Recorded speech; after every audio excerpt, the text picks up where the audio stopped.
ঠাকুর মা স্বামীজির কৃপা সকলের উপর বর্ষিত হোক। আমি রুদ্রপ্রসাদ সিনহা আপনাদের সকলকে স্বাগত জানাচ্ছি। আমরা সমিধে অঙ্কুর শিখেব শেখাবো, মিলেব মেলাবো কণ্ঠে দীপ সুর। আমরা সমিধে অঙ্কুর। আজকে আমরা গীতার পঞ্চম অধ্যায় আলোচনা করব। এর আগে আমরা দেখেছি যে গীতার তৃতীয় অধ্যায়ে শ্রীকৃষ্ণ মূলত কর্মযোগের কথা বলেছেন, যোগ যুক্ত হয়ে কর্মের কথা বলেছেন। কর্মযোগ এবং কর্মের মধ্যে তফাৎ আমরা আলোচনা করেছিলাম তৃতীয় অধ্যায়ে। চতুর্থ অধ্যায়ে তিনি মূলত জ্ঞান যোগের কথা বলেছেন। এখন অর্জুনের মধ্যে আবার একটা কনফিউশন এসেছে, সন্দেহ এসেছে, এবং অর্জুন জিজ্ঞাসা করছেন যে তুমি কর্মত্যাগকেই অর্থাৎ জ্ঞানকেই, কারণ যেমন ফল পরিপক্ক যখন হয় তখন অটোমেটিক্যালি সেটা গাছ থেকে পড়ে যায়, ঠিক সেই রকম কর্ম করতে করতে যখন মানুষের জ্ঞানের উদ্রেক হয়, এখানে জ্ঞান বলতে বোঝানো হচ্ছে সেই অন্তিম সত্যকে যখন মানুষ জানে, তখন আর কর্ম থাকে না, কর্ম খসে পড়ে, সেই ব্যক্তি আর কর্ম করতে পারেন না। জ্ঞানকেই তিনি সর্বোচ্চ বলেছেন। আবার কর্মও করতে বলছেন, অর্থাৎ কর্মযোগের কথাও বলছেন। এই দুটির মধ্যে একটা কনফিউশন তৈরি হয়েছে। সেই জন্য অর্জুন পঞ্চম অধ্যায়ের প্রথম শ্লোকেই প্রশ্ন করছেন যে সন্ন্যাস কর্মণাহং কৃষ্ণ পুনর্যোগঞ্চ সংসসি ইয়ৎ শ্রেয় এতহ একম তন্মে ব্রূহি সুনিশ্চিতম। তার মানে বলছে যে তুমি কর্ম সন্ন্যাসের কথা বলেছ। কর্ম সন্ন্যাস মানে যখন কর্ম আর থাকে না, জ্ঞান লাভ আসে, জ্ঞান লাভ হওয়ার পর। আবার যোগযুক্ত কর্মের প্রশংসাও করছো, এই জন্য হচ্ছে সন্ন্যাস কর্মণং কৃষ্ণ পুনর্যোগঞ্চ সংসসি ইয়ৎ শ্রেয় এতহ একম। অর্থাৎ এই দুটির মধ্যে যেটি শ্রেয় সেই একটি ব্রূহি সুনিশ্চিতম, আমাকে সুনিশ্চিত করে বলো যে আমি কি করব, আমি কি জ্ঞান যোগের পথে যাব না কর্মযোগের পথে যাব। এই নিয়ে প্রশ্ন শুরু হচ্ছে। এটি হচ্ছে পঞ্চম অধ্যায়। এবং পঞ্চম অধ্যায়ের আমরা যেটা দেখতে পাচ্ছি যে 29টি শ্লোক রয়েছে। এই 29টি শ্লোকের মধ্যে প্রথম শ্লোক অর্জুনের প্রশ্ন, 2 থেকে 12 পর্যন্ত শ্লোক কর্ম সন্ন্যাস প্রকরণ, অর্থাৎ কর্ম সন্ন্যাস কখন হয়, কর্ম সন্ন্যাসের লক্ষণ কি, সেটি শ্রীকৃষ্ণ ব্যাখ্যা করছেন। এরপর 13 থেকে 17 পর্যন্ত স্বভাব প্রকরণ। এখানে স্বভাব মানে আমরা যে স্বভাব ভাবি, মানে হ্যাবিট, এখানে কিন্তু তা নয়। স্বভাব মানে হচ্ছে আত্মজ্ঞানের কথা বলা হচ্ছে, আত্মভাবের কথা বলা হচ্ছে। আত্মভাব ব্যাপারটা কি সেইটি ব্যাখ্যা করছেন শ্রীকৃষ্ণ। তারপর আমরা দেখতে পাচ্ছি যে 18 থেকে 26 পর্যন্ত সমদর্শন প্রকরণ, অর্থাৎ যখন মানুষ স্বভাবে উপনীত হয়, মানে নিজের প্রকৃত ভাবে যখন উপনীত হয়, তখন মানুষের মধ্যে এক ধরনের সমদৃষ্টি আসে, সকলকে সমানভাবে সে দেখতে শুরু করে, বা সর্বং খলবিদং ব্রহ্ম, এটি তার জীবনে বাস্তবে রূপায়িত হয়। এবং তখন সেই ব্যক্তির আচার আচরণ কেমন হয় সেইটি ব্যাখ্যা করছেন 18 থেকে 26 পর্যন্ত শ্লোকে। এরপর 27, 28 ধ্যান প্রকরণের কথা বলছেন, অর্থাৎ সেই পর্যায়ে যেতে হলে কিরূপে ধ্যান করতে হয়, যদিও পরবর্তীকালে এই ধ্যান প্রকরণ বিশদভাবে আছে বিভিন্ন অধ্যায়ে। এখানে খুব সংক্ষেপে ধ্যান প্রকরণের কথা বলছেন 27 এবং 28-এ। অতঃপর 29 নম্বর শ্লোকে তিনি একটি উপসংহার করছেন, একটি পরামর্শ অর্জুনকে দিয়েছেন শ্রীকৃষ্ণ। এই হচ্ছে গোটা পঞ্চম অধ্যায়ের রূপরেখা। এই পঞ্চম অধ্যায়ে শ্রীকৃষ্ণ মোটামুটি যা বলছেন সেটি হচ্ছে গীতার কাঠামো। তিনি কি বলছেন যে আমাদের কর্ম করতে হবে বা আমাদের কাজ করতে হবে যোগযুক্ত হয়ে, অর্থাৎ ঈশ্বরের জন্য কাজ, ভগবানের জন্য কাজ। আবার তুমি বলতে পারো যে আমি ঈশ্বরের জন্য বা ভগবানের জন্য ব্যাপারটা ঠিক বুঝতে পারছি না, তাহলে মনে করো তুমি মানুষের জন্য কাজ করছো, সেটাও ঈশ্বরের জন্যই কাজ হচ্ছে, কারণ মানুষের মধ্যেও ঈশ্বর আছে। মানে তোমার একটা খুব নোবেল মোটিভেশন থাকতে হবে। আমি নিজের জন্য কাজ করছি, অর্থাৎ আমি পড়াশোনা করছি আমার চাকরি পাওয়ার জন্য, আমি পড়াশোনা করছি আমি গাড়ি চড়বো, বাড়ি করবো, এইটার জন্য। এর থেকে বলছে যে এটা যোগযুক্ত কর্ম হচ্ছে না যখন তুমি ভাবছো যে সমাজের এই সমস্যাটা আমি আমার স্কিল দিয়ে, আমার গুণ দিয়ে আমি দূরীভূত করে দিতে চাই, যাতে মানুষ এই সমস্যার থেকে মুক্ত হয়।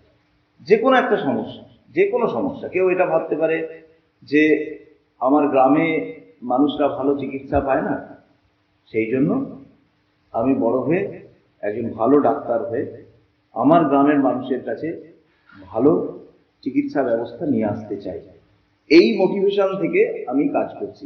তখন কিন্তু তাহলে মানে মানুষের মানে আমার গ্রামকে সঠিক চিকিৎসা দেওয়ার জন্য আমাকে ডাক্তার হতে হবে। আমাকে ডাক্তার হতে হলে আমাকে হায়ার সেকেন্ডারিতে ভালো রেজাল্ট করতে হবে এবং জয়েন্ট এন্ট্রান্স পরীক্ষায় প্রথমত পাস করতে হবে। হায়ার সেকেন্ডারিতে ভালো রেজাল্ট করার জন্য এবং জয়েন্ট এন্ট্রান্স পরীক্ষায় পাস করার জন্য আমাকে এখন ভালো করে পড়াশোনা করতে হবে। তার মানে আমার পড়াশোনার উদ্দেশ্যটা কি হলো? আমার পড়াশোনার উদ্দেশ্য হলো আমার গ্রামের মানুষকে বিনা চিকিৎসায় মৃত্যুর হাত থেকে বাঁচানো। তখন কিন্তু ওই পড়াশোনাটাই যোগযুক্ত কর্ম হয়ে গেল। পড়াশোনাটা তখন কিন্তু একটা সাধারণ কর্ম আর থাকবে না। তেমনি যে কোনো ব্যক্তি যখন তার কর্মের মধ্যে দিয়ে সমাজের, মানুষের কোনো না কোনো একটা সমস্যার সমাধানের কথা ভাবছেন এবং লোককল্যাণের জন্য কাজ করছেন, তখন সেটি যোগযুক্ত কর্ম। এইরূপ কর্ম করলে শ্রীকৃষ্ণ বলছেন যে এই রকম কাজ করতে করতে কি হয়, মানুষের চিত্ত শুদ্ধ হয়ে যায়। আর যখন চিত্ত শুদ্ধ হয় তখন তার অন্তরাত্মাকে সে লাভ করে, অর্থাৎ তার ভেতরে যে আত্মা আছে সে আত্মাকে লাভ করে এবং তখন তার আত্মজ্ঞান হয়। তার মানে কর্ম তোমাকে কোথায় পৌঁছে দিচ্ছে? কর্ম তোমাকে পৌঁছে দিচ্ছে জ্ঞানে। জ্ঞান যখন লাভ হলো তাহলে কি কর্ম তারপর আর থাকে না? বলছে তখনও কর্ম থাকে, কারণ জ্ঞানী ব্যক্তি তার জ্ঞান তখন তার কর্মের মধ্যে দিয়ে প্রকাশিত হয় এবং সেই কর্ম হয়ে যায় ভক্তি মিশ্রিত কর্ম। মানে আমি যদি এটা জেনে যাই যে সর্বং খলবিদং ব্রহ্ম, বা ঈশ্বর বা আমি সকলের মধ্যে অবস্থান করছি, তখন সেই ব্যক্তির কাজ, আর যে ব্যক্তি জানেনি যে সবার মধ্যেই আমি আছি বা সবার মধ্যে ঈশ্বর আছে, সেই ব্যক্তির কাজের মধ্যে আকাশ পাতাল পার্থক্য হবে। তাহলে প্রথমত যেমন আমি একটা উদাহরণ বলছি যে এটা মাদার টেরেসার জীবনের একটা খুব সুন্দর উদাহরণ আছে। মাদার টেরেসাকে একবার জিজ্ঞাসা করা হয়েছিল, একজন সাংবাদিক জিজ্ঞাসা করছেন যে মাদার, আপনি এত আনসেলফিশ ওয়ার্ক কি করে করেন? তখন মাদার বলছেন যে না, এটা তোমাদের ভুল ধারণা, আমি মোটেই আনসেলফিশ ওয়ার্ক করি না, আমি অ্যাকচুয়ালি কিন্তু একজন সেলফিশ পার্সন। তো বলছে কেন? তো বলছে অ্যাকচুয়ালি আমি যখন কোনো মানুষকে সাফার করতে দেখি, কষ্ট পেতে দেখি, তখন আমার মনে হয় যেন আমিই কষ্ট পাচ্ছি, অর্থাৎ তার যন্ত্রণাটার সাথে আমি নিজেকে একাত্ম করে ফেলি বা একাত্ম হয়ে যাই।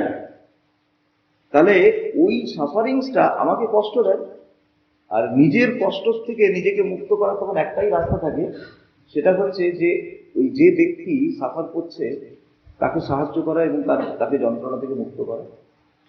তাহলে এইরূপ ব্যক্তি, এইটা হচ্ছে একজন জ্ঞান যোগীর কর্ম। কিরকম? একজন জ্ঞান যোগী যিনি বুঝতে পেরেছেন যে আমি সর্বত্র বিরাজিত, অর্থাৎ আমারই সত্তা সকলের মধ্যে রয়েছে, তখন কিন্তু সে অন্যের যন্ত্রণাকে আর অন্যের যন্ত্রণা ভাবতে পারে না, সে তখন কিন্তু নিজের যন্ত্রণাই ভাবে। এইরূপ মানে কিছুটাও যে এগিয়েছে, সেরকম একজন শিক্ষকও কিন্তু ছাত্রের যে সমস্যা সেটাকে সে নিজের মতো নিজের সমস্যা বলে যতক্ষণ না পর্যন্ত সেই ছাত্রের সমস্যা দূর করতে পারছে ততক্ষণ পর্যন্ত তার নাওয়া খাওয়া থাকে না। তো সেই ব্যক্তির এইরকম পরিস্থিতি হয়, অর্থাৎ ভক্তি মিশ্রিত কর্ম থাকে। তো যাই হোক, এইখানে তার মানে আমরা একটা জিনিস বুঝলাম, সেটা হচ্ছে যে বীজ, যখন বীজ থেকে চারা গাছ বেরোয় তখন বীজ সার্থক হয়। বীজটা মনে করে যে আমি সার্থক হলাম, আর আমার কোনো আর আমার কোনো উদ্দেশ্য নেই। আমার উদ্দেশ্য একটাই, সেটা হচ্ছে এখান থেকে চারা গাছের জন্ম। তাহলে এইটা হচ্ছে কর্ম, বীজটা হচ্ছে কর্ম, আর চারা গাছটা হচ্ছে জ্ঞান। কর্ম থেকে যখন জ্ঞানের উদ্ভব হয় তখন সেই কর্ম সার্থক হয়। তারপর সেই চারা গাছটা বড় হয়, চারা গাছটা বড় হয়ে চারা গাছটা কি মনে করে একদিন বৃক্ষ হয়, বৃক্ষ হয়ে যখন আবার ফল উৎপাদন করে তখন সেই গাছটা মনে করে আমি সার্থক হলাম, আমি বড় হলাম এবং আমি ফল উৎপাদন করলাম, অতএব আমার জন্ম সার্থক হল। তার মানে জ্ঞান যখন আবার ভক্তি মিশ্রিত কর্মের জন্মদান করে তখন জ্ঞান সার্থক হয়। তাহলে কর্মের সার্থকতা হচ্ছে জ্ঞানে, জ্ঞানের সার্থকতা পুনরায় কর্মে। এইভাবে একটা সাইকেল তৈরি হচ্ছে, একটা চক্র তৈরি হচ্ছে। তো যাই হোক, আমরা এবার শ্লোকের মধ্যে দিয়ে এগোবো। ওই জন্য এটাকে বলা হচ্ছে যে কর্মের যে উত্থান, সেটা হচ্ছে তোমার কর্মের উত্থান হচ্ছে যজ্ঞ ভূমিতে, তারপর জ্ঞান আসছে, জ্ঞানের উত্থান আবার ভক্তি ভূমিতে, জ্ঞান থেকে আবার ভক্তি আসছে এবং ভক্তির মধ্যে দিয়ে কাজ করছে। এটাকে একটা অন্য উপমা দিয়েও ব্যাখ্যা করা যায়, সেটা হচ্ছে মনে করো ফুটপাথ। তোমরা রাস্তা দেখেছো তো, একটা ফুটপাথ, দুদিকে দুটো ফুটপাথ আছে। এই যে অর্জুনের বারবার কনফিউশন যে জ্ঞান বড় না কর্ম বড়, আসলে এটা হচ্ছে দুটো ফুটপাথ, একটা বাঁ দিক একটা ডান দিক। কিন্তু দুটো ফুটপাথ দুজনে মিলে কি করছে, মাঝখানের রাজপথটাকে চিহ্নিত করছে, তাই না? একটা মাঝখানে কিন্তু একটা রাজপথ দিয়ে দুটো যুক্ত হয়ে আছে। তার মানে ফুটপাথ দুটো হলেও আসলে কিন্তু তারা একটা রাজপথ দিয়ে লিঙ্কড, দুজনে একই পারপাস সার্ভ করছে। আর সেই রাজপথটাই হচ্ছে ভক্তি, ভক্তি দিয়েই কর্ম আর জ্ঞান যুক্ত হয়ে আছে। তো যাই হোক, আমরা প্রথম এই যে পঞ্চম অধ্যায়ে প্রথম আর কি যখন অর্জুন প্রশ্ন করছে সন্ন্যাস কর্মাণং কৃষ্ণ পুনর্জগঞ্চ সংসসি যৎ শ্রেয় এতঃ একম তস্মে ব্রূহি সুনিশ্চিতম, তখন এবার কর্ম সন্ন্যাসের কথা বলছেন। প্রথমে শ্রীকৃষ্ণ তিনি বলছেন জ্ঞেয় স নিত্য সন্ন্যাসী য ন ব্যষ্টি ন কাঙ্ক্ষতি নির্দ্বন্দ্ব হি মহাবাহ সুখং বন্ধাৎ প্রমুচ্যতে। তার মানে তিনি বলছেন যে হে মহাবাহু, মানে অর্জুনকে সম্বোধন করছেন মহাবাহু, যিনি দ্বেষ করেন না, মানে কারোর ওপর রাগ করেন না, হিংসা করেন না, যিনি দ্বেষ করেন না এবং কোনো কিছু আকাঙ্ক্ষা করেন না, যার কোনো এক্সপেকটেশন নেই, তিনি নিত্য সন্ন্যাসী বলে গণ্য হন। তার মানে সন্ন্যাসীর জন্য তোমাকে কর্মত্যাগ করতে হবে বা কর্ম গ্রহণ করতে হবে এর কোনো মানে নেই। সন্ন্যাসীর বৈশিষ্ট্য হচ্ছে এইটা, যার কারুর উপরে দ্বেষ নেই। তোমার যদি কারুর উপরে কোনো রাগ না থাকে আর তোমার যদি কারুর কাছ থেকে কোনো এক্সপেকটেশন না থাকে, তাহলে তুমি সন্ন্যাসী। তারপর তিনি কি বলছেন, কারণ এইরূপ রাগ দেশাদি শূন্য শুদ্ধ চিত্ত পুরুষ অনায়াসেই সংসার বন্ধন থেকে মুক্তি লাভ করে। এই দুটো যদি তোমার থাকে, যে তুমি এক্সপেকটেশন এবং দেশ, রাগ, ক্রোধ, এই দুটোর থেকে যদি তুমি মুক্ত থাকো, তাহলে কোনো বন্ধনে কেউ তোমাকে ট্র্যাপ করতে পারবে না। সেই জন্য বলছে অতি সহজেই সমস্ত বন্ধন থেকে সে মুক্তি লাভ করে। নির্দ্বন্দ্ব কি মহাবাহ সুখং, সুখের সাথে খুব সহজেই বন্ধাৎ প্রমুচ্যতে, বন্ধন থেকে মুক্তি লাভ করে, যে কোনো ধরনের বন্ধন থেকে। তারপর আবার এখানেই বলছেন সাংখ্য যোগৌ পৃথক বালাহ প্রবোদন্তি ন পণ্ডিতাহ একম উপস্থিত সম্যক উভয় বিন্দতে ফলম। মানে বলছেন যে অল্প বুদ্ধি ব্যক্তিরাই সন্ন্যাস ও কর্মযোগকে পৃথক বলে গণ্য করে। কর্মযোগী এবং সন্ন্যাস অর্থাৎ জ্ঞানযোগী, যার জ্ঞান হয়ে গেছে, এই দুজনকে পৃথক করে কারা? যাদের অল্প বিদ্যা, যারা পণ্ডিত না। পণ্ডিতরা তাহলে কি করেন? পণ্ডিতরা কিন্তু একম উপস্থিত সম্যক উভয় বিন্দতে ফলম, একই জিনিস উপস্থিত উভয়ের মধ্যে, সম্যকভাবে এটি উপলব্ধি করেন এবং এটিও উপলব্ধি করেন যে দুটি একই ফল প্রদান করে।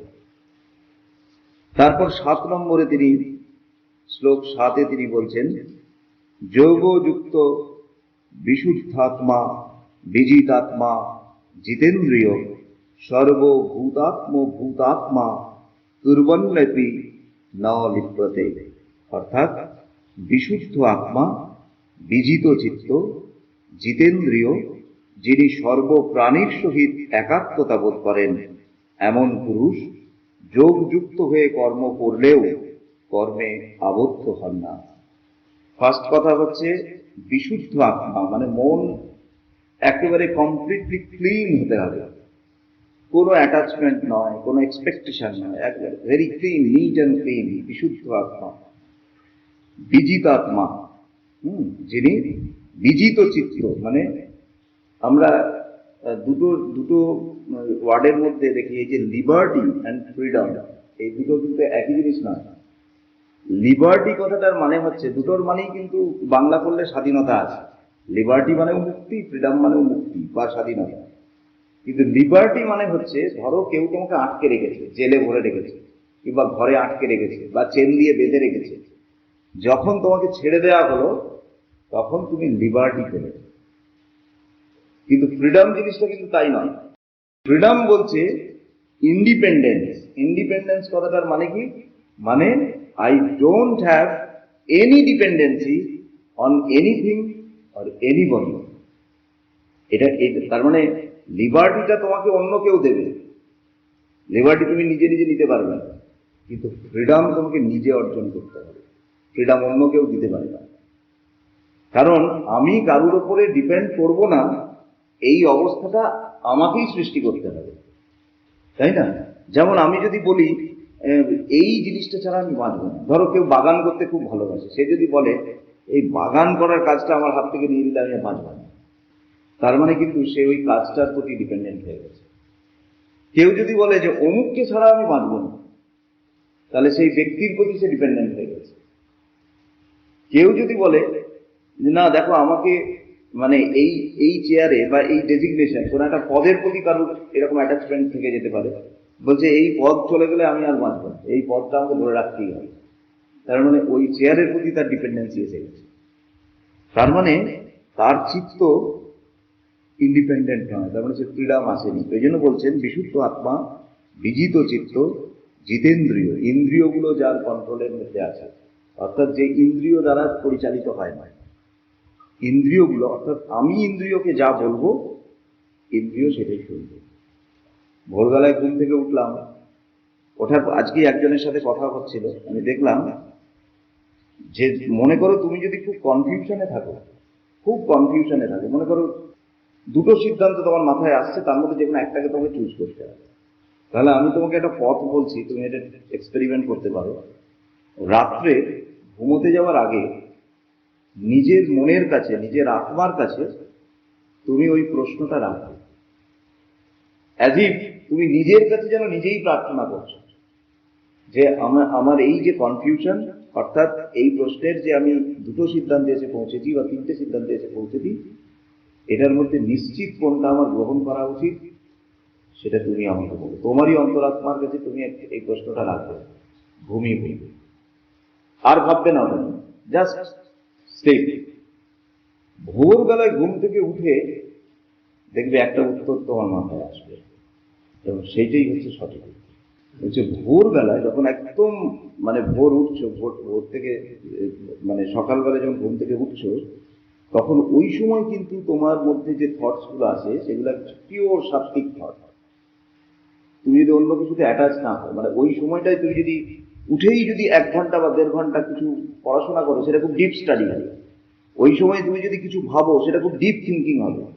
ওই সময় কোনো একটা মানে ডিসিশন নেবার জন্য যদি তুমি চিন্তা করো, এবং ভেতর থেকে তোমার যে কথাটা আসবে সেটা কিন্তু একদম ঠিক সিদ্ধান্ত হবে। আমি এটা এক্সপেরিমেন্ট করে দেখেছি, 2-3 বার এরকম হয়েছে, ঠিক আছে, একদম ঠিক সিদ্ধান্তটা ভোরবেলায় এসেছে।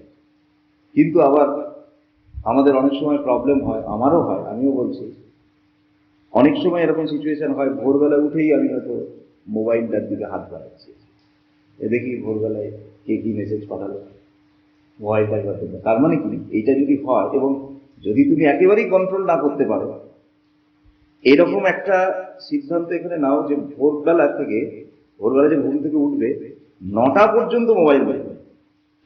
খুব যদি প্রবলেম না হয়, মানে খুব ভাইটাল মনে করো একটা নোটিশ বা এমন কিছু একটা মেসেজ আসবে যেটা আমাকে ভোরবেলা দেখতেই হবে, হয়তো সেদিনই পরীক্ষা আছে বা ভেরি ভেরি ভেরি এমার্জেন্সি বা ইম্পর্টেন্ট, সেই ব্যাপারটা আলাদা।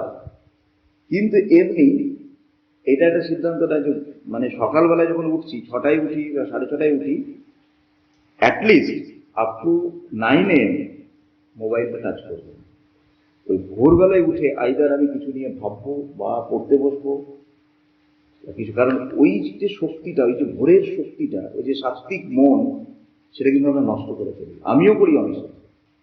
ভোরে উঠেই আমি দেখি নিজেকে কন্ট্রোল করতে পারি না, মানে এমন হ্যাবিট হয়ে গেছে মোবাইলটা খুলে বসে। এই যে যেই ওটার উপরে আমি ডিপেন্ডেন্ট হলাম, সঙ্গে সঙ্গে কিন্তু ওই যে ক্যাপাসিটিটা, অর্থাৎ তোমার অন্তরাত্মার যে ভয়েস, সেটা কিন্তু চেপে গেল। এইবার যে মেসেজগুলো চলে এলো, যেগুলো তুমি দেখছো আর কি, হয়তো রাত্রে পাঠিয়েছে, তুমি তখন দেখোনি, তুমি ভোরবেলা দেখতে পাচ্ছ আর কি, ব্যাস ওই চিন্তাতে কিন্তু তুমি একেবারে ঢুকে গেলে, মানে তোমার ব্রেনটাকে তুমি ক্লামসি করে ফেলবে। আর কিন্তু তোমার সেই অবস্থাটা রইল না, যে কথাটা আমি বলছিলাম, ভোরের সেই যে সাত্বিক মন, ডিপ থিঙ্কিং, সেটা কিন্তু আর রইল না। তার মানে বেশিরভাগ ক্ষেত্রে আমরা দেখবো যে আমাদেরকে আমাদের ইন্দ্রিয়গুলো কন্ট্রোল করছে। কে যেন আমার হাতটাকে ঠেলে দিচ্ছে মোবাইলের দিকে। পড়তে পড়তে ধর একটা জিনিস আমি পড়ছি, 7-8 লাইন পড়লাম, তারপরে হয়তো একবার মনে হচ্ছে যে এইবারে মোবাইলটা দিকে। তার মানে ইন্দ্রিয়গুলো একেবারে আমাদের কন্ট্রোলে নেই যে কোনো বিষয়। তো সেইটা কিন্তু এটা যেমন আছে, তেমনি উল্টোটাও আছে। এটা একটা প্র্যাকটিসের ব্যাপার। আমি যদি এরকম সংকল্প করি যে পড়ার সময়টা, ধরো তুমি টার্গেট দিলে যে এখন আমি 1.5 ঘন্টা পড়বো, 1.5 ঘন্টা তুমি মোবাইলটাকে দূরে সরিয়ে দাও, সাইলেন্ট করে অথবা সুইচ অফ করে, ওই 1.5 ঘন্টা দেখো না। এবং দেখো, এত ঘড়ি ধরে টার্গেট নাও যে এই 1.5 ঘন্টা আমি পড়তে পারি, ভোরবেলায় 9টার আগে আমি মোবাইল দেখতে পারি, এটা আমি পারি কিনা। এইগুলো, এই প্র্যাকটিসগুলো, ছোট ছোট প্র্যাকটিস, এইগুলো তোমাকে জিতেন্দ্রিয় হতে সাহায্য করবে। আমার ইন্দ্রিয়গুলো আমার কন্ট্রোল, ইন্দ্রিয় আমাকে কন্ট্রোল করছে না, সেইটা আমাকে কিন্তু করবে। ওই জন্য বিশুদ্ধ আত্মা, বিজিত চিত্ত, জিতেন্দ্রিয় যিনি, সর্বপ্রাণীর মধ্যে প্রাণীর সহিত একাত্মতা। এবং যখন আমি এই জিনিসটা অ্যাচিভ করব, তোমার মন কিন্তু অন্যদের সাথে একটা একাত্মতা বোধ করবে। মানে তোমার মা বাবার প্রতি দেখবে একটা আলাদা ফিলিং, যেটা এখনো হয়তো আছে, কিন্তু যখন তোমার মনটা এরকম একটা ক্লিন হবে, তোমার ইন্দ্রিয়গুলোর উপরে যখন কন্ট্রোল আসবে, তোমার চিত্ত যখন মানে বাইরের বিষয় দিয়ে বিক্ষিপ্ত হবে না, তখন দেখবে তোমার বাবা মার প্রতি কিন্তু তোমার সেই সময় যে ফিলিংটা আসবে, সেটা কিন্তু এখন নেই। তখন তুমি বুঝতে পারবে যে আরো পিওরলি আমি বাবা মাকে ভালোবাসতে পারছি, আরো পিওরলি আমি আমার বন্ধুদেরকে ভালোবাসতে পারছি, আরো পিওরলি আমি পশু পাখিকে ভালোবাসতে পারছি। এটাই শ্রীকৃষ্ণ বলছেন যে ওই রকম সিচুয়েশনে একজন মানুষ জগতের সঙ্গে, সকলের সঙ্গে একাত্মতা অনুভব করে, একাত্ম হয়ে ওঠেন। এবং ওই অবস্থাতে যখন একজন কর্ম করে, তখন সেই যোগযুক্ত কর্ম বন্ধন সৃষ্টি করে না, সেটা সন্ন্যাসীর কাজই হয়। এজন্যই বলছে কর্ম সন্ন্যাস, অর্থাৎ সন্ন্যাসীর মতো কর্ম করা। যিনি কর্মফলে আসক্তি ত্যাগপূর্বক পরমেশ্বরের উদ্দেশ্যে সকল কর্ম করেন, জল যেমন পদ্ম পত্রকে সিক্ত করতে পারে না, পাপ পুণ্য সেই রূপ তাকে স্পর্শ করতে পারে না। এটা হচ্ছে 10 নম্বর শ্লোক। 10 নম্বর শ্লোকে বলছে, ব্রহ্মণ্যাধ্যায় কর্মাণি সঙ্গম ত্যক্ত্বা করোতি ইয়ঃ লিপ্যতে ন স পাপেন পদ্মপত্রমি বাম্ভসা। মানে যিনি কর্মফলে আসক্তি ত্যাগ, পরমেশ্বরের উদ্দেশ্যে সকল কর্ম করে, মানে আমার সমস্ত কাজ আমি ঠাকুরের জন্য করছি, আমার জন্য করছি।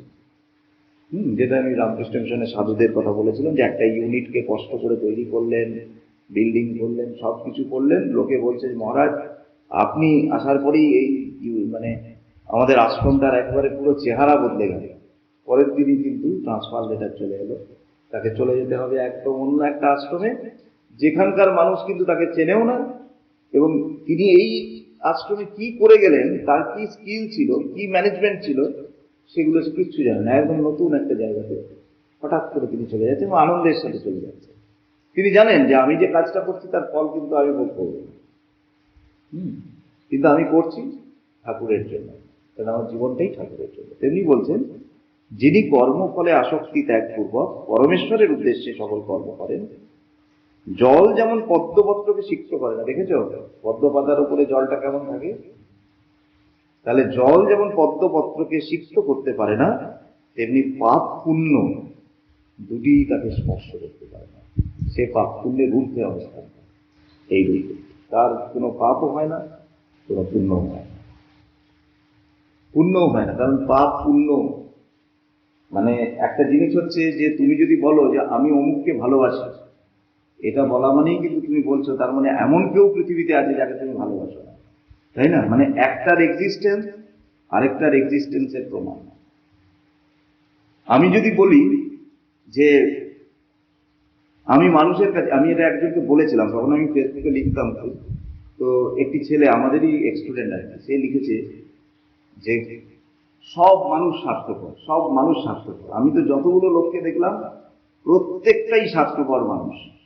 আমি তখন ওই কথাটা বলেছিলাম, এই যে মানুষকে তুই স্বার্থপর দেখছিস, এটাই প্রমাণ করে যে নিঃস্বার্থ মানুষ আছে। মানে কখনো না কখনো তুই নিঃস্বার্থ ব্যক্তির সান্নিধ্যে এসেছিস, তবেই কিন্তু স্বার্থপরতাকে চিনতে পেরেছিস।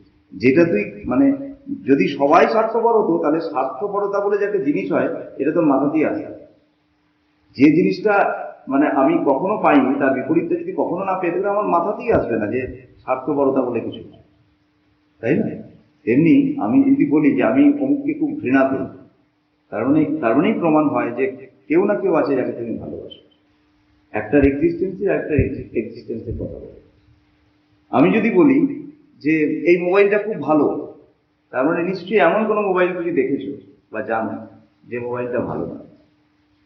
এই জন্য যে ব্যক্তির পাপ নেই সে ব্যক্তির পুণ্যও নেই, যে ব্যক্তির পাপ আছে সে ব্যক্তির পুণ্যও আছে, যে ব্যক্তির পুণ্য আছে সেই ব্যক্তির পাপও আছে।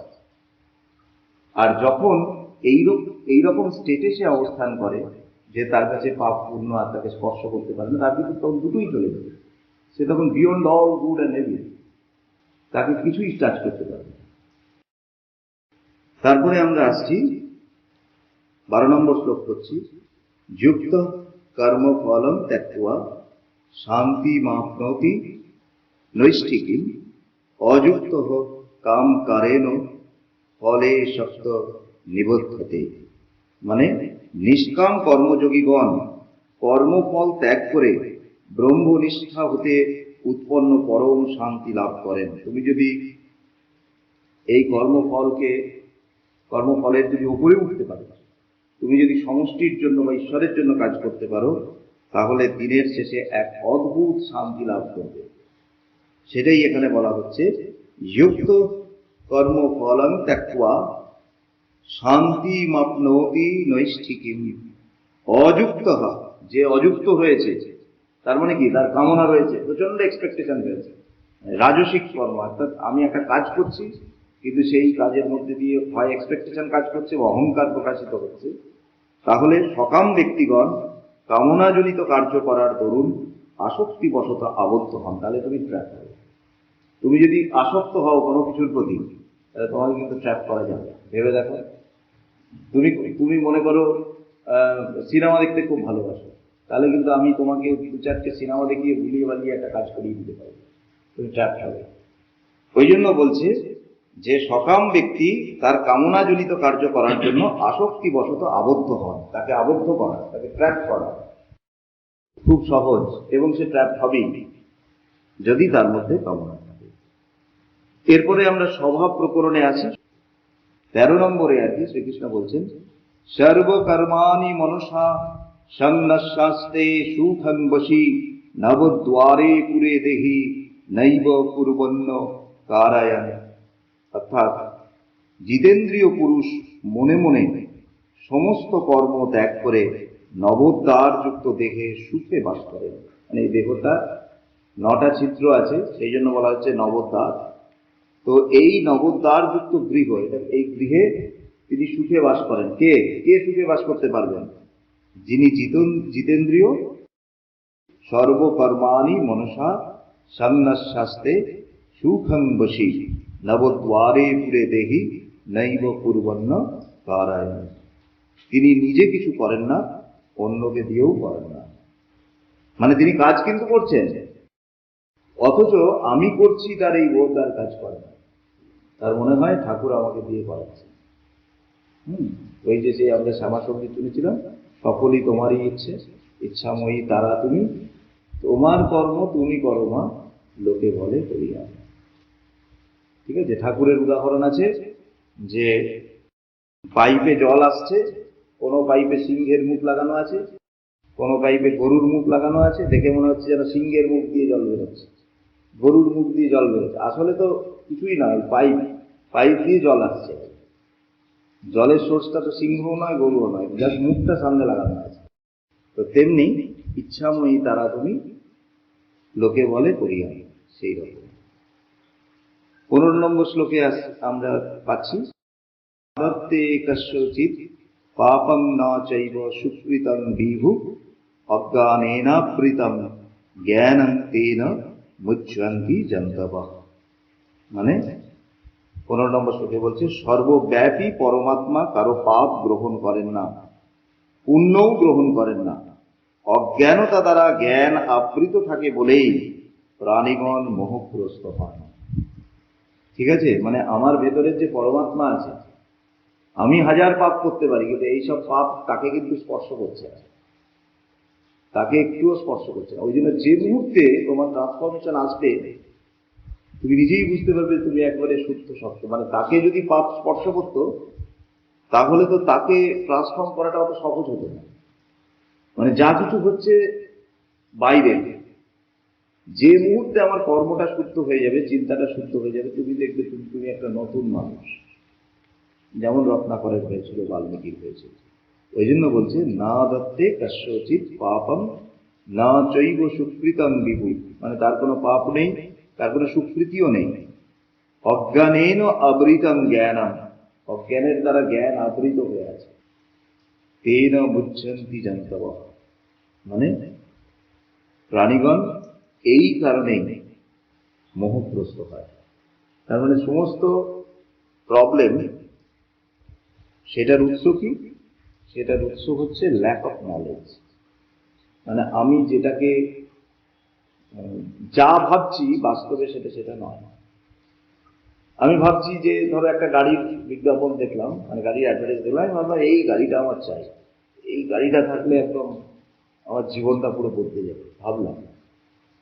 এরকমই তোমাদের বিক্রান্দা আছে না, পাঠভবনের বিক্রান্দা, ফিজিক্সের টিচার। এই বিক্রান্দা একটা গাড়ি কিনেছেন, এমনি খুব ভালো মানুষ আছে, আমারও বন্ধু একবার। তো বিক্রান্দা বলছেন যে সুইফট একটা গাড়ি কিনেছে। গাড়িটা কেনার আগে, মানে 10-15 দিন আগে থেকে যাদের গাড়ি আছে তাদেরকে সব জিজ্ঞেস করা, কোন গাড়িটা কিনবো, কোনটা ভালো লাগছে, কোনটা বেশি মাইলেজ দেবে, এইসব এক একজন এক এক রকম পরামর্শ দিচ্ছে, প্রচুর পরিকল্পনা, এই গাড়ি কিনবো, এই কিনবো। তারপরে আজকে আমাকে বলছিলেন যে গাড়িটা কেনার পর প্রথম 15 দিন দারুণ লাগছিল এখন, মানে গাড়ি নিয়ে কত পরিকল্পনা, খুব এদিক ওদিক গেলাম। 15 দিন পর দেখছি কিছুই নেই, এবার পড়ে আছে ঘরে। তো এই যে ব্যাপারটা, তার মানে কি, এই যে আমি ভাবছিলাম যে গাড়িটা এলেই আমার জীবনটা পুরো বদলে যাবে, আমার হয়তো মানে আমি একটা নতুন আমিতে পরিণত, এই যে ভাবছিলাম, এই ভাবনাটা তো ভুল।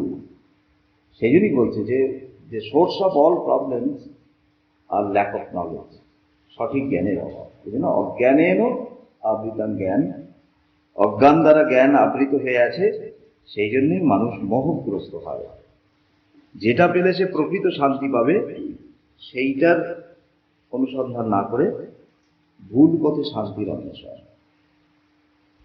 এরপর 18 নম্বর শ্লোকে আমরা বলছি, তার মানে এখান থেকে আমরা যেটা দেখতে পেলাম সেটা হচ্ছে যে যোগ যুক্ত হয়ে কর্ম করা, এবং কর্ম করলে মানুষের কিরূপ অবস্থা আসে, অর্থাৎ সে স্বভাবে উপনীত হয়। স্বভাবে উপনীত হলে তার মধ্যে প্রকৃত জ্ঞান আসে, এবং প্রকৃত জ্ঞান যখন আসে তখন আমরা এই উপমাগুলি দেখলাম যে তখন পাপ পুণ্য তাকে স্পর্শ করে না, এবং তার মধ্যে একটা সমদর্শন আসে। এই সমদর্শন প্রকরণ এখান থেকে শুরু হলো, যেটা আমরা 18 নম্বর শ্লোকে দেখতে পাচ্ছি, যে জ্ঞানের ফলশ্রুতি বিদ্যা বিনয় সম্পন্নে ব্রাহ্মণে গোবি হস্তিনী শূনি চৈব স্বপাকে চ পণ্ডিতাহা সমদর্শিনা।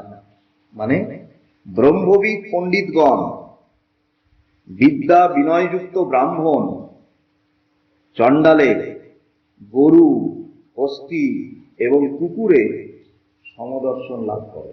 প্রকৃত সমদর্শন যখন আসে তখন তার চোখে কিন্তু এগুলো সব সমান।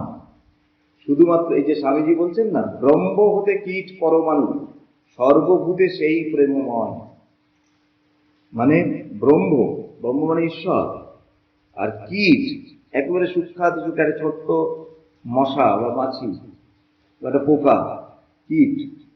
তো বলছে ব্রহ্ম হতে কীট পরমাণু, কীট পরমাণু তার মধ্যে সেই একই প্রেমময়, একই ভগবান অবস্থান করছেন, শুধু প্রকাশের তারতম্য। কিন্তু যিনি যে সমদর্শন, যেমন স্বামীজি ঠাকুর সম্বন্ধে বলছেন যে যে সকল নারীকে সমাজ পরিত্যাগ করেছে, যাদেরকে অত্যন্ত ঘৃণার চোখে দেখে, তাদের সামনেও আমি আমার গুরুদেবকে হাত জোড় করে থাকতে দেখেছি, এবং তিনি তাদেরকে বলছেন যে মা, তুমি এই রূপেও আমাকে দর্শন দিলে। এইটা হচ্ছে সমদর্শন, যেটা 18 নম্বর শ্লোকে আমরা দেখতে পাচ্ছি, যে ব্রহ্মবিদ পণ্ডিতগণ, বিদ্যা বিনয়যুক্ত ব্রাহ্মণ, চণ্ডাল, গো, হস্তি এবং কুকুরে সমদর্শী। ওই জন্য কোনো ব্যক্তির মধ্যে যদি কিছুটাও সমদর্শন আমরা দেখি, আমরা যদি দেখি যে সেই ব্যক্তি সবার সঙ্গে সম্মান দিয়ে কথা বলছে, ঠিক আছে, তিনি পুলিশের সঙ্গেও যেভাবে কথা বলছেন, প্রফেসরের সঙ্গেও সেভাবে কথা বলছেন, আবার একজন রিক্সাওয়ালার সঙ্গেও সেভাবে কথা বলছেন, একজন সবজিওয়ালার সঙ্গে সেভাবে কথা বলছেন, তাহলে বুঝতে হবে চেতনার দিক থেকে তিনি কিন্তু একজন এগিয়ে থাকা মানুষ। আর একজন মানুষের মধ্যে আমি যদি দেখি যে তার মধ্যে প্রচন্ড ডিসক্রিমিনেশন, হ্যাঁ, যখন মানে কোনো একজন পাওয়ারফুল ব্যক্তির কাছে যাচ্ছেন তখন তার ব্যবহারে আমূল পরিবর্তন হয়ে যাচ্ছে, আবার যখন তিনি সমাজের তথাকথিত একটু নিচু স্তরের মানুষের কাছে আসছেন তখন তাদের উপরে বিরাট কর্তৃত্ব করছেন, তাদেরকে তুই তুকারি করছেন। এটা কিন্তু বুঝতে হবে যে চেতনার দিক থেকে সে কিন্তু অনেক নিম্ন পর্যায়ে রয়েছে। কারণ সমদর্শন আসাটা কিন্তু মানুষের চেতনার উত্তরণের লক্ষ্য, যতটা সমদর্শন আছে। এবং এটা নিজেদের মতো আনবার চেষ্টা করতে হবে, যে আমরা কারুর পদ দেখে, কারুর সৌন্দর্য দেখে, হ্যাঁ, কারুর হয়তো কোনো ট্যালেন্ট দেখে, গুণ দেখে ডিসক্রিমিনেশন আনবো না। 100% আসা তো কঠিন, কিন্তু এই বিচারটা ভেতরে চলবে যে প্রত্যেকেই কিন্তু সেই একই ঈশ্বরের বিভিন্ন প্রকাশ, অর্থাৎ সকলের প্রতি আমার এই সমদর্শন। যেমন ওইরূপ নারীদের সামনেও শ্রীরামকৃষ্ণ হাত জোর করে বলতেন যে মা, এই রূপেও তুমি আমাকে দর্শন দিলে। এরপরে সমদর্শন প্রকরণেও 22 নম্বর শ্লোকে আমরা যে যাচ্ছি, ये हि সংস্পর্শজা ভোগা দুঃখ জনয় এবতে আদ্যন্তবন্ত কৌন্তেয় ন তেষু রমতে বুধা।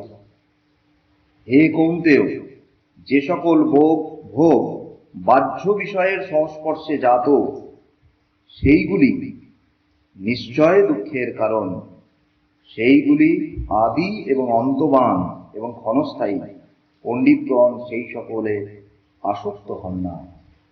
তিনি বলছেন যোগী সংস্পর্শজা, মানে যেগুলোকে ছোঁয়া যায়, মানে বাইরের জিনিস, বাইরের বস্তুর প্রতি তুমি যদি মানে বেশি আসক্ত হও বা সেইগুলোর ভোগ করার দিকে যদি বেশি নজর থাকে, তাহলে কিন্তু তুমি তোমার দুঃখের কারণ রচনা করছো। কেন দুঃখের কারণ? কারণ বলছে যে বাইরের সমস্ত বস্তুরই আদি এবং অন্ত আছে, একটা শুরু আছে, একটা শেষ আছে, মানে সেটা কিন্তু চিরদিন থাকবে না। যে কোনো জিনিস তুমি দেখো, এটা খুব সুন্দর উদাহরণ দিয়েছিলেন একজন মহারাজ, আমার মনে পড়ছে। বলছে ট্রেনে, এটা মহারাজের সামনে এই ঘটনাটা ঘটেছিল। বলছে একটা বাচ্চা ছেলে ট্রেনে, সে খুব আইসক্রিম খেতে ভালোবাসে।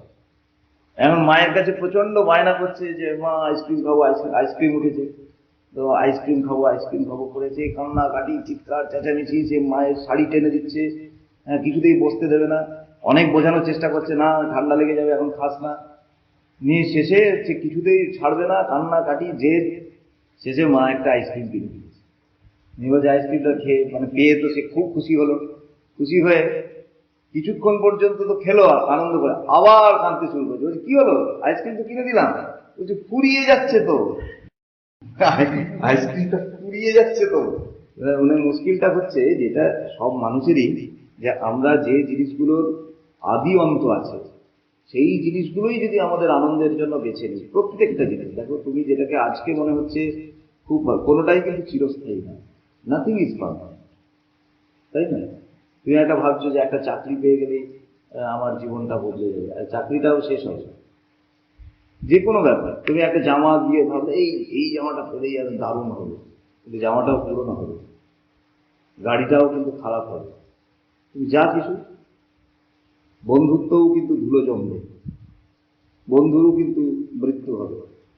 মানে যে বাইরের কোনো বিষয়ের উপরেই যখন আমি ডিপেন্ড করছি, ওই জন্যই বলছি এটা দুঃখের কারণ হয়। তার কারণ সেগুলি আদি এবং অন্তবান এবং ক্ষণস্থায়ী।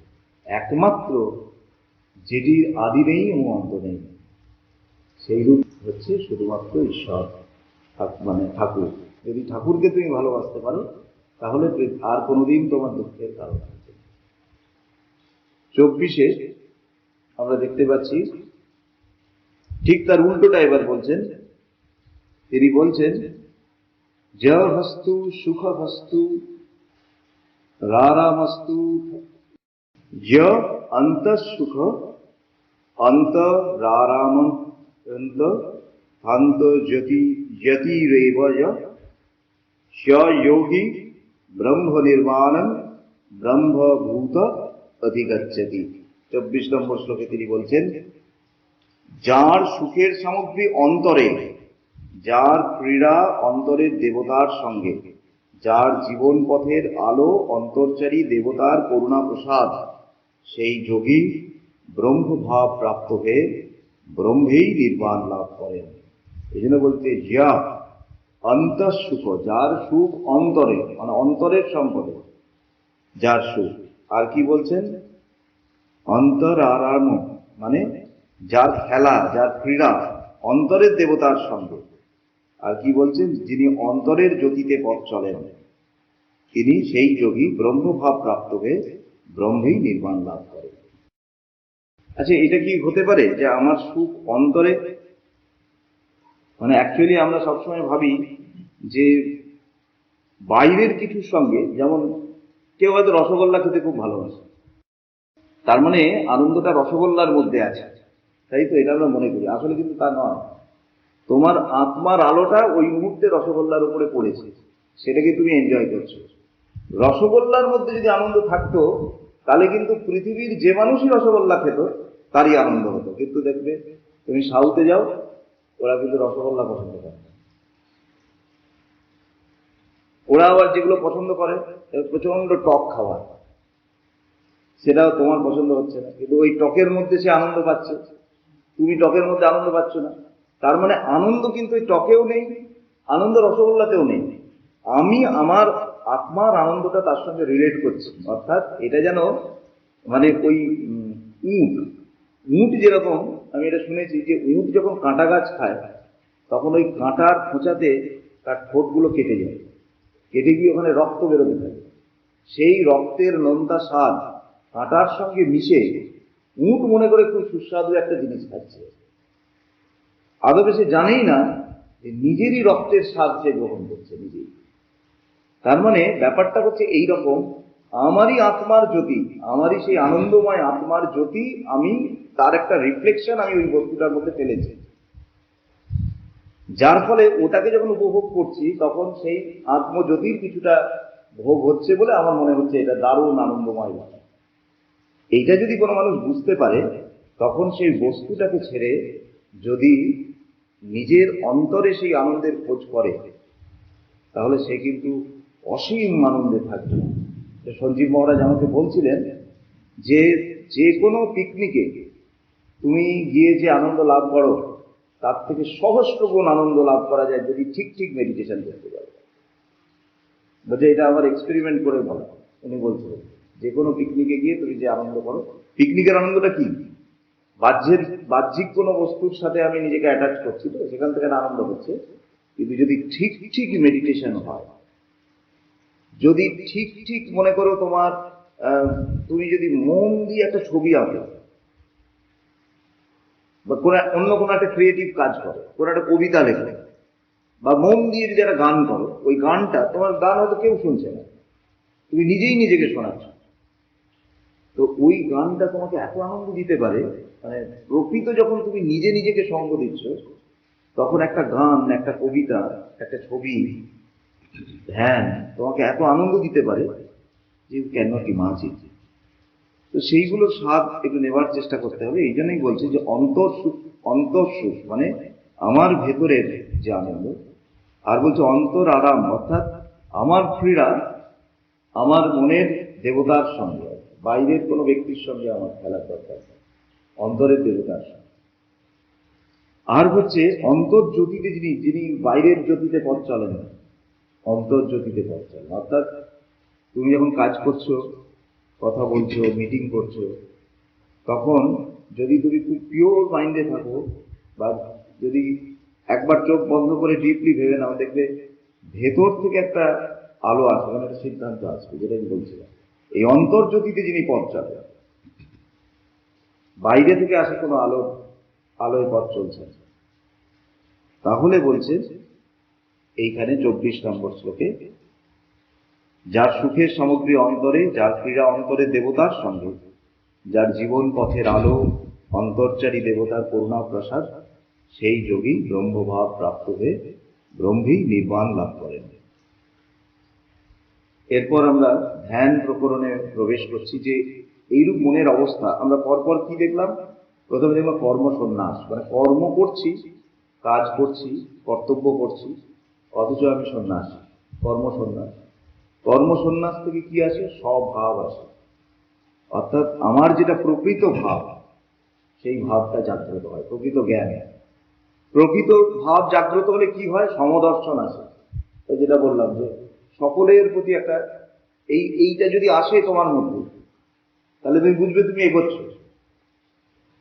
মোটামুটি যদি একটা সমদর্শন আসে, একবারে 100% আসা তো মুশকিল। এখানে যেরকম বলছি যে বিদ্যা বিনয় সম্পন্ন ব্রাহ্মণ, গরু, হাতি, কুকুর, সকলকে যখন তুমি একই দৃষ্টিতে দেখতে পারবে, তখন তুমি অ্যাকচুয়ালি সমদর্শী। এতটা যদি নাও আসে, কিছুটা আগের তুলনায় যদি আমি আরেকটু সমদর্শী হয়ে উঠতে পারি, তার মানে আমি এগোচ্ছি। আর এইরূপ সমদর্শন প্রকরণ বা সমদর্শনে পৌঁছতে হলে কি করতে হয়? ধ্যান করতে হয়। সেটি 27 এবং 28 নম্বরে তিনি বলছেন বাহ্য বিষয়সমূহ মন থেকে বহিষ্কৃত করে চক্ষুর্দয়কে ভ্রূমধ্যে স্থাপন করে প্রাণ এবং অপান বায়ুর ঊর্ধ্বে ও অধোগতি সমান করে উহাদিগকে নাসিকার মধ্যে রেখে যিনি মন ও বুদ্ধিকে সংযত করেছেন এবং যার ইচ্ছা, ভয়, ক্রোধ বিগত হয়েছে, সেই মোক্ষপরায়ণ আত্মসংযম। এখানে মেডিটেশনের একটা প্রসেস বলেছে। প্রসেসটা আমি বলি। ফার্স্ট অফ অল এইগুলো তোমাকে কিন্তু চেষ্টা, এটা হচ্ছে ইচ্ছা, ভয় এবং ক্রোধ, এগুলো মিনিমাইজ করা। কারণ এগুলো প্রত্যেকটারই কিন্তু হচ্ছে কোনো না কোনো এক্সপেকটেশন, তাই না? সেখানে ইচ্ছা আসছে, ভয় আসছে, ক্রোধ আসছে। এইগুলোর থেকে কিছুটা মুক্ত হয়ে আমরা যদি স্থির হয়ে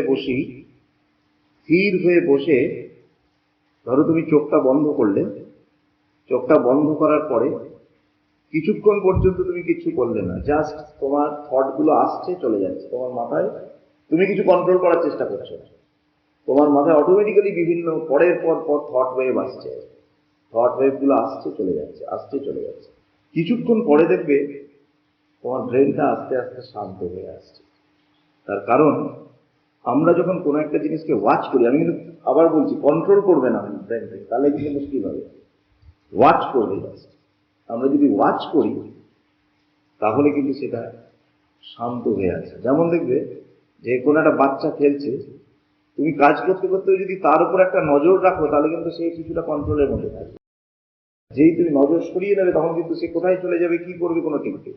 নজর রাখছে, আমার থট ওয়েভ গুলো আসছে চলে যাচ্ছে, তো আমি কিছুক্ষণ পরে দেখবো যে আমার মাথাটা আস্তে আস্তে যখন হচ্ছে তখন চোখটাকে আস্তে বন্ধ করে এই যে দিয়ে নিঃশ্বাস নিচ্ছি, নাক দিয়ে নিঃশ্বাস বেরিয়ে আসছে, সেটাকে আমি ফলো করব, কিছুক্ষণ ধরে ফলো, বেশ কিছুক্ষণ এরকম ফলো করা, ঠিক আছে?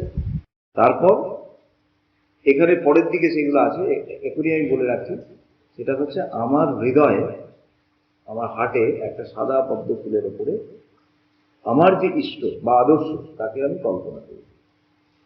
মানে টোটাল ব্যাপারটা যদি আমি এরকম ধরে নিই যে 3 মিনিট 3 মিনিট 3 মিনিট, তুমি 10 মিনিট চেষ্টা করো। 3 মিনিট হচ্ছে তুমি কিচ্ছু করবে না, চোখ বন্ধ করে একদম কমফোর্টেবলি বসলে, তারপরে জাস্ট তুমি তোমার মনটাকে ওয়াচ করছো, হাত দুটোকে এরকম ভাবে রাখবে, জাস্ট তোমার মনটাকে ওয়াচ করছো, হট ওয়েভ গুলো আসছে চলে যাচ্ছে। তারপরে কিছুক্ষণ পর 3 মিনিট পরে তোমার নিঃশ্বাসটাকে ফলো করছো, নিঃশ্বাস ঢুকছে আর নিঃশ্বাস বেরোচ্ছে, এরকম 3 মিনিট।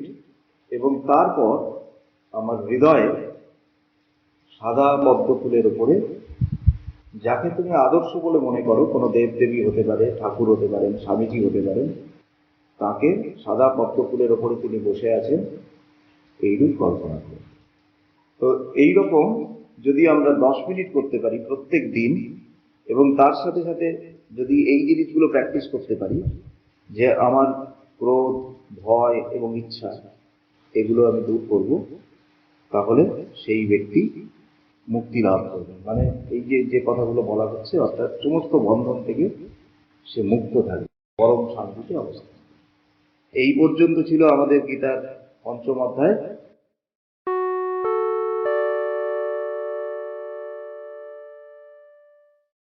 আমরা সমিধে অঙ্কুর, আমরা সমিধে অঙ্কুর, আমরা হাসবো খেলবো, আকাশে শাখা মেলবো, আনন্দে ভরপুর। আমরা সমিধে অঙ্কুর।